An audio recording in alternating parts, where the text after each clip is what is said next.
I cannot begin to count the number of times people have asked the question, why dramatize your time in detention as a 19-year-old?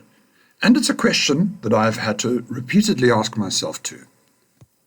Producing the audio drama podcast Strip happens to mark the 50th anniversary of my release from military custody, but this occurrence is purely coincidental and not by design. It is true that when I was much younger, what happened to me made me bitter and angry, and there were times when I sought some form of retribution.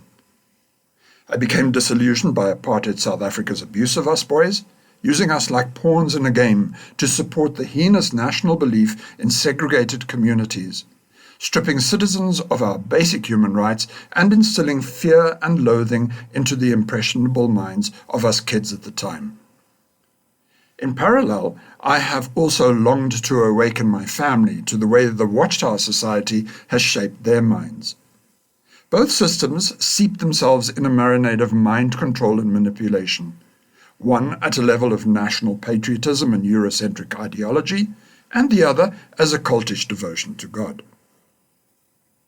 I had hoped in vain of getting an apology from government and from the Jehovah's Witnesses, yet this was always an unreasonable expectation that I knew in my heart would never materialize.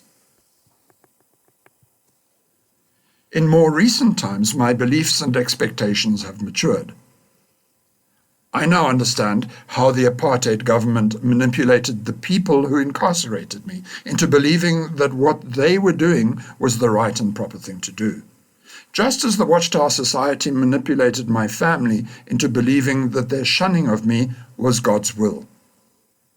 The people in both camps are byproducts of systems to which they surrendered themselves. As this notion slowly dawned upon me, and as I slowly came to accept that fact, a serenity settled, making it easy for me to forgive my prison wardens and my family, even though I still struggle to exonerate the now defunct apartheid regime and the Watchtower Society, finding myself incapable of liberating them from the culpability of their respective crimes against humanity. It has never been my intention for Stripped to be a self-indulgent wallowing in the miseries of my past, nor do I want it to be an egoistic need to elevate myself to heroic status, because both notions are repugnant to my being. While this story is about me, in the broader sense, it is not about me. Instead, I feel compelled to tell the story so that it may serve those who currently find themselves trapped under the yoke of similar bigoted and autocratic systems. Stripped is not a story that one could have dramatized 30 years ago. It is only because societal norms have shifted enough, making one feel comfortable and safe enough to tell the story now. Even though Stripped is set half a century ago, the themes are universally applicable today. Young folks still find it difficult to stand up to the bigots and autocrats who are intolerant of anyone who dares to be different.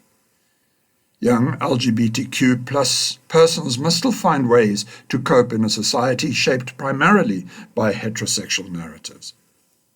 Similarly, there are tens of thousands of amazing individuals who live as outcasts because their philosophical and spiritual views dare contradict the tunnel vision views of zealots across the religious spectrum.